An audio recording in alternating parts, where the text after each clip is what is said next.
So I'm speaking with composer Atli Örvarsson, who has been behind the great scores to films like The Eagle and Season of the Witch. You can also hear his music on the hit NBC drama Chicago Fire, as well as in the upcoming Hansel and Gretel Witch Hunters. Thanks so much for talking with me today, Atli. It's my pleasure. So I guess I'll jump right into Hansel and Gretel. This is sort of a action thriller based off the classic grim fairy tale. It incorporates so many genres. Was it a challenge to find your starting point and how you wanted to score the film, and what did you want your approach to be? Mm. Um, yeah, it was a challenge, but I think there was sort of a clear entryway into this world, which Hmm. is the world of rock and roll, really. I think in particular you notice with the action bits that they're all kind of very sort of riff based. It's very rock and roll like, and that's something that one of the first things that I did really was just to come up with a bunch of riffs and sort of start from there, and then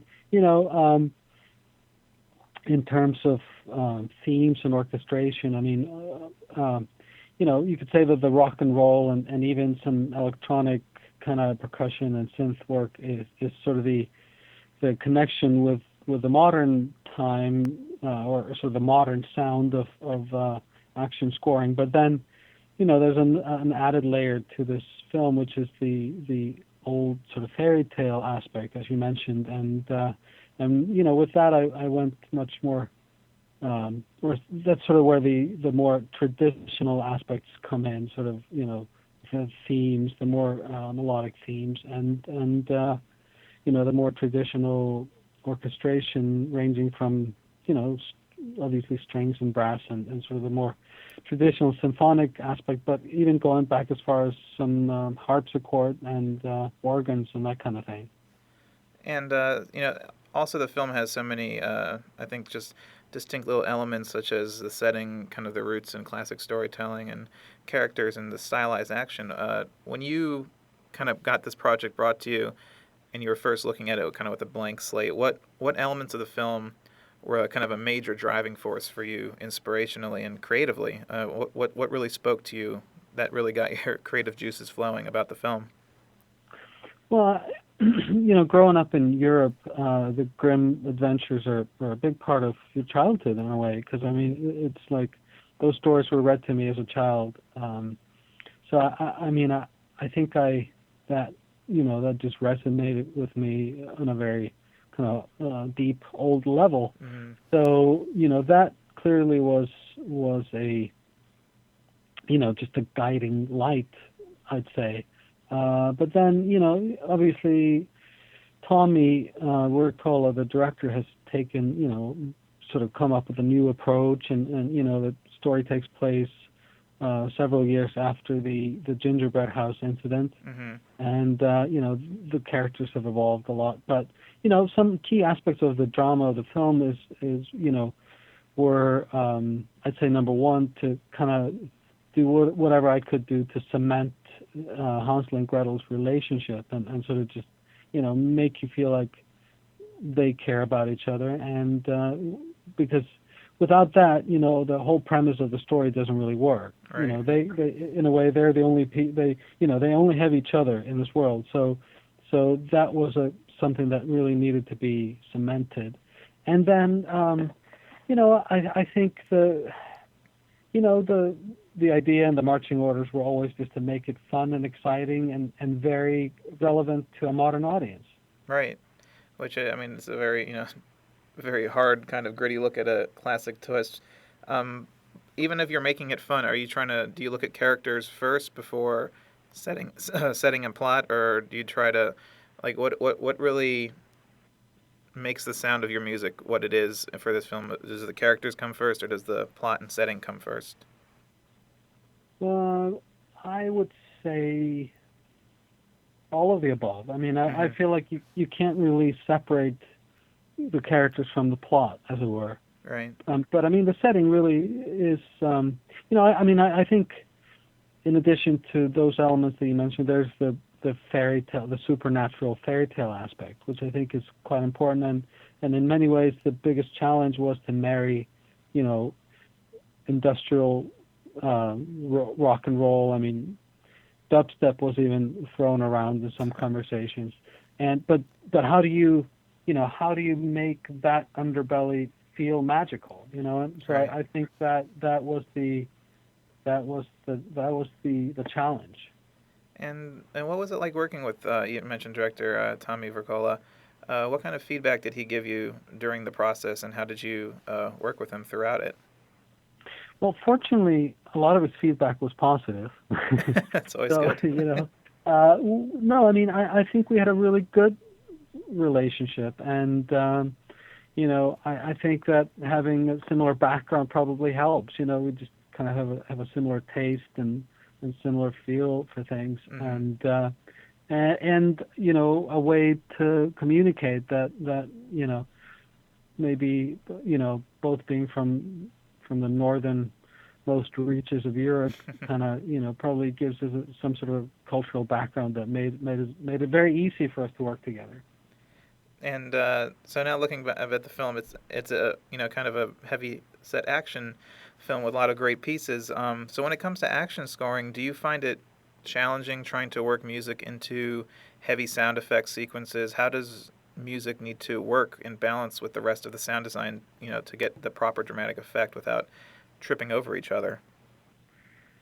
Well, I think you have the best of intentions, and then at some point you just go for it and just try to make the music sound kick-ass and hope for the best. I mean, there's obviously going to be some obvious places where there's a huge explosion or something that you just don't want to compete with, and you just kind of Hmm. get out of the way. But a lot of action scoring, honestly, is you just kind of, I wouldn't say disregard it, but you just have to go for it, trying to write exciting music. And I mean, there's a reason why people use a lot of brass and strings and stuff, because those instruments actually cut through the gunshots and the explosions and the running and all that stuff. Mm. So, but to be honest, I mean, I always find it a challenge to fit music into action scoring, because um, the so, I don't know, it's just the nature of the beast that the music needs to serve a very, very specific purpose, which is to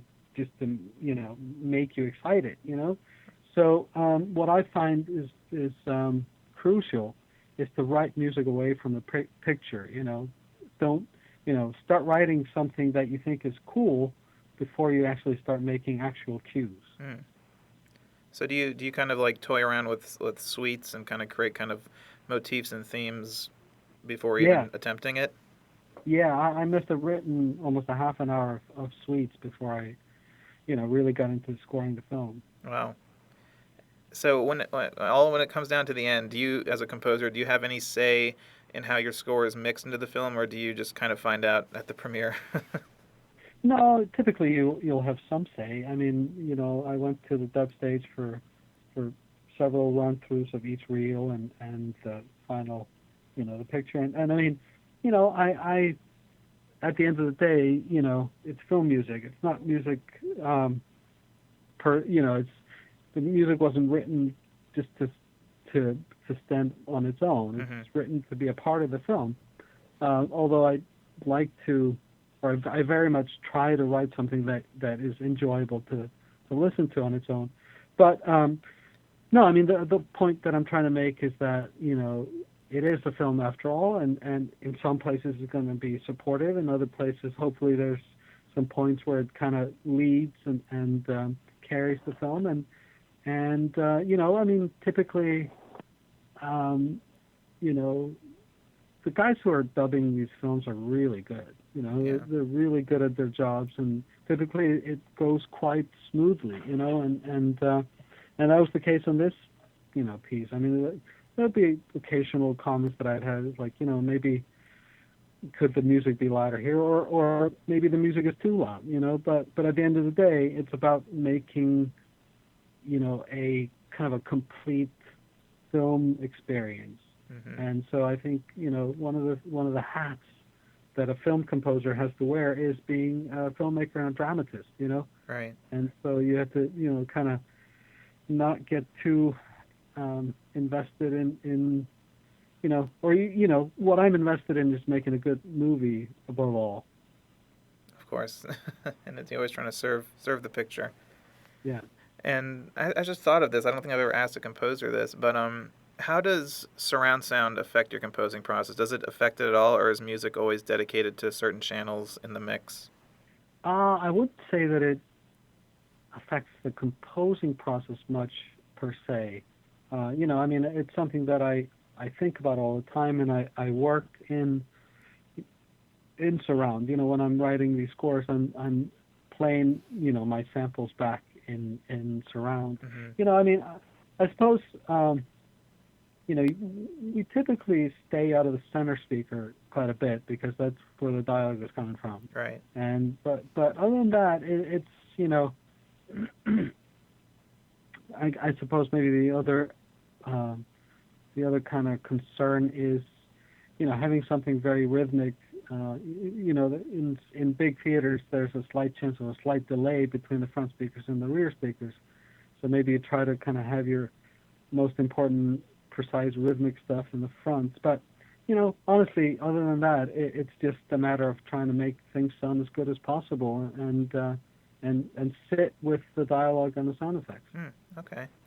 So now, not just only you're doing films, great films, you're working in television, and you've been doing some great work, not only with Law and Order L.A., but now with Chicago Fire. For a TV series, is it harder to have a more focused and thematic score since your music is kind of spanning over constantly evolving season arcs?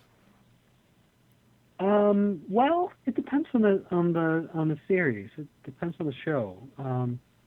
Law and Order, in a way, the premise of Law and Order has always been that each episode kind of stands on its own as a story. Right. You don't really get too much into the development of characters, especially like the main characters on these shows. Especially in the beginning, you didn't really know much about them at all. They maybe, give you a little bit of information here and there, but mostly it's very procedural and it's very sort of plot driven. Mm-hmm. And I mean, the honest truth is that TV typically, the music simply isn't as thematic. And it's an aesthetic in television that has developed over the years that typically the producers don't really want it to be too thematic. But having said that, on Chicago Fire, it's a completely different kettle of fish because you're really following the dramatic arcs and the character development arcs of the main characters on the show. Mm-hmm. So I've actually been repeating themes quite a bit for situations and characters on that show. But again, there's less melody. There's less kind of it's more background underscoring than most films are. Right, right. But do you try to do you kind of keep an endpoint in focus, or do you, let's say with Chicago Fire, or do you kind of tackle it as they come down the pipeline? Do you have do you even know what the season is going? What's the end point for the season, or are you kind of in the dark as you go? Yeah, mostly in the dark. I mean, I haven't read the scripts for. We've just finished episode 12, Mm-hmm. so we're sort of about the halfway line. Just one episode beyond the halfway mark. So, I don't even know if they've written the scripts for the very last episodes. So more or less, you're just kind of just sort of following and playing along. Right.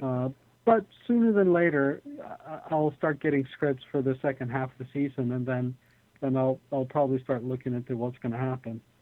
So I guess we'll find out with you then. Yeah. Well, I mean, and also kind of looking at your entire career, you've worked in so many genres over your career, from horror, comedy, action, drama, sci-fi. Is there any genre that sticks out as a recurring favorite to go back to? Well, I really want to do some more animation, and No.